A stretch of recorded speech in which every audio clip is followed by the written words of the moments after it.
Jai Sri Krishna. In Srimad Bhagavatam, Canto 1, Chapter 7, the son of Droṇa punished. Here in the verse 11, it was mentioned that Sarila Sukadeva Goswami, son of Sarila Vyasadeva, was not only transcendentally powerful, he was also very dear to the devotee of the Lord. Thus, he underwent the study of this great narration, Srimad Bhagavatam.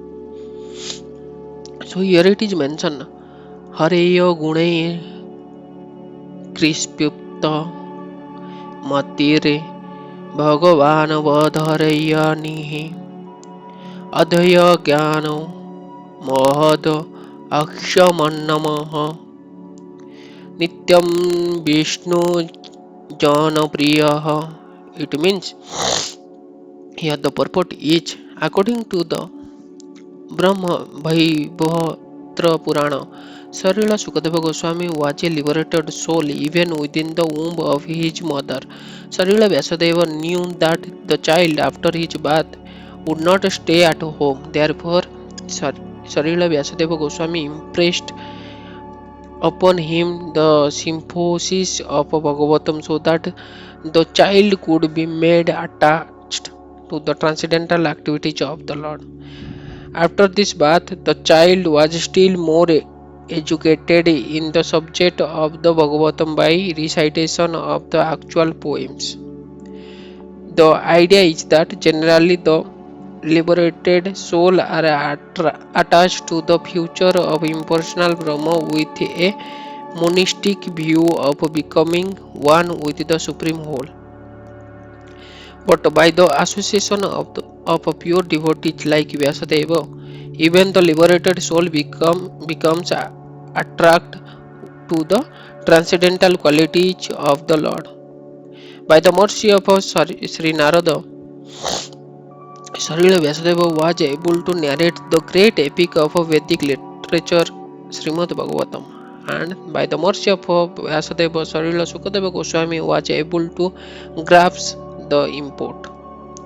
The transcendental qualities of the Lord are so attractive that Sarila Sukadeva Goswami becomes detached from being completely absorbed in impersonal Brahma and positively took up the personal activity of the Lord. Particularly, he was thrown from the impersonal conception of the Absolute, thinking within himself that he had simply wasted so much time in devoting himself to the impersonal feature of the Supreme.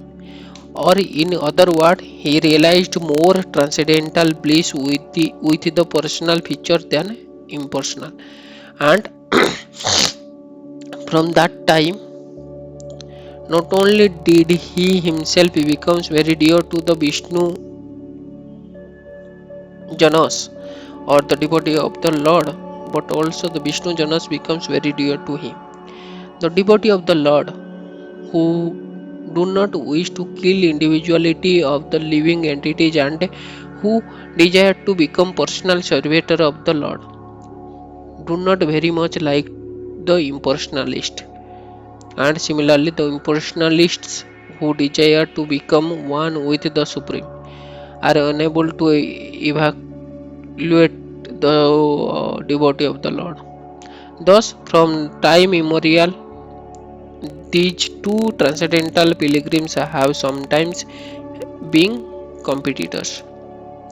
In other words, each of them likes to keep separate from the other because of the ultimate personal and impersonal realizations. Therefore, it appears that Sarila Sukadeva Goswami also had no liking for the devotees. But since he himself becomes a saturated devotee, he desired always the transcendental association of the Vishnu Janas, and the Vishnu Janas also liked his association. Since he becomes a personal Bhāgavata, thus both the son and the father were completely cognizant of a transcendental knowledge of a Brahman and Afterwards, both of them becomes absorbed in a personal feature of the Supreme Lord. The question as to how Sukadeva Goswami was attracted by the narration of Bhagavatam is thus completely answered by this sloka. Jai Jagannath, Jai Sri Krishna.